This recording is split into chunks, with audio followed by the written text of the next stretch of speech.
Personally, I love stairways, and I think a two-story house looks a little bit nicer too. But it does take some real care to do a stairway in such a way that it doesn't detract from the overall quality of the house. So there's several things I've learned over the years that I'm just going to quickly share. The first one is I'm a really big believer in solid wood treads. There are some deals, they're like little caps you can put on each end and then run carpet down the middle. But unless you go to a whole bunch of trouble, those never look as nice as either having a solid wood tread or having a solid wood tread that the carpet comes and wraps around. You just can't duplicate that look.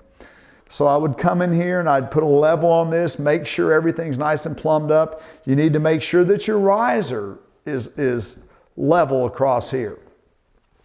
Then I'd come in, I'd put a little bit of construction adhesive here, some construction adhesive here and here, glue on the back of this, and we'd come in and slide it in. We'd nail through the back, and again, you'll make sure that you kind of put a little bit of the downward angle, because if that nail does happen to come out the bottom side, really doesn't matter. If it comes out this side, it's not so good. Then the thing that I do is I use this 2 1/4 inch trim head screw to hold the tread down. You'd never want to use a nail, because nails can work their way back out. A screw, the threads hold it in.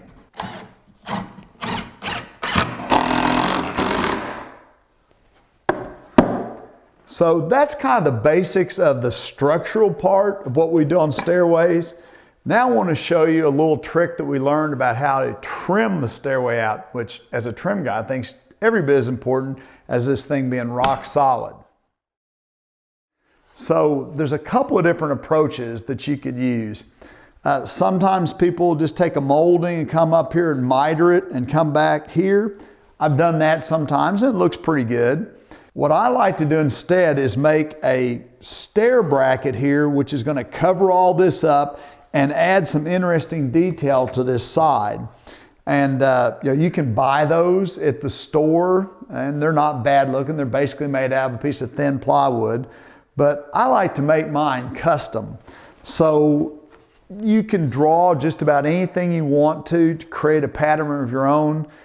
Generally, what you just want to keep in mind is, the rise of the stairs is probably going to be anywhere from 7 to 7 5/8 or so.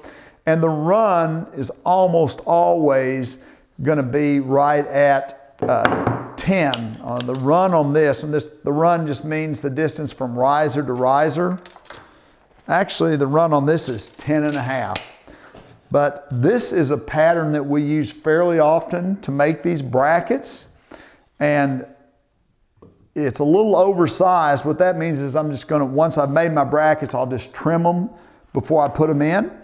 Now, this is 3/4 inch thick material because it's my pattern, but 3/4 just doesn't look right on this edge. Plus, I don't have that much room up underneath here.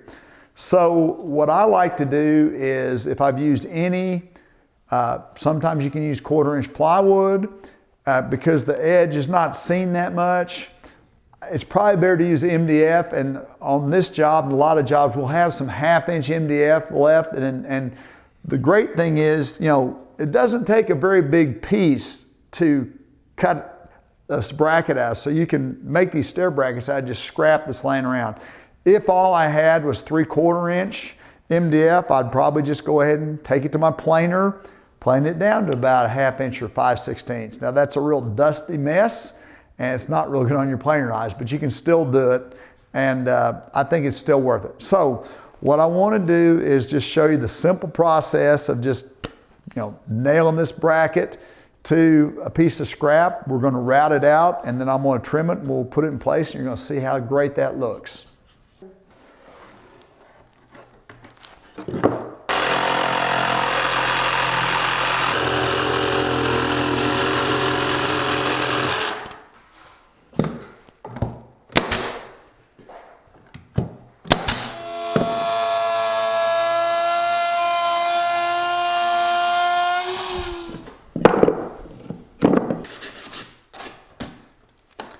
So it took me, like a couple attempts to cut this exactly to fit, but you don't want to kind of set up and multiple cut all these, because no matter how careful you've been to set your stair treads, it's not uncommon to have a 1/16 or so gap there. So it's probably better to go ahead and cut them all kind of custom. There is a trim detail you can do that'll cover that. Sometimes we'll take and make a little cove router cut on this side. There's also some nice little appliques that you can put on these. There's a composition ornament applique that you can put on that's really nice. But right now, let's just take a look.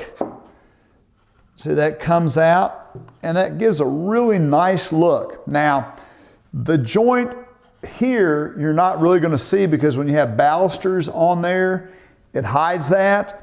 And we almost always try to paint the risers. So, you know, it might be possible if you were going to stain the risers, you'd want to do this out of maybe some thin wood. But the vast majority of the time, this works out great. It's something that I'm making out of material that would have been thrown away anyhow. And when you stack these up, you get this really neat, almost like a wave look. Of course, there's all sorts of other patterns that you can do too. You can give people something that's designed exactly for them. So all I do once I got this in place, I'm not going to put glue on this, but I'd probably put a little bit of glue behind it, and I'd just take some 23 gauge headless pins. Now, this joint in the front, you just really won't see, because there's going to be balusters in front of it.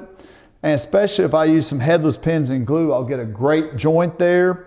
Now, we always paint these risers, but if for some reason someone wanted them stained, I'd probably have to either do this out of a piece of thin solid wood, or you might be able to get by with a piece of plywood on this edge.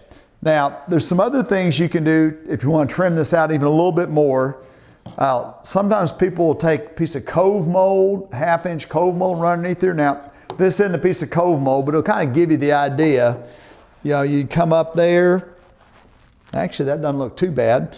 You know, you come up there and then it'd wrap around like so, and then just might return back in. So, looks even better with cove mold. Sometimes people do that, but I don't think that's a bad look either.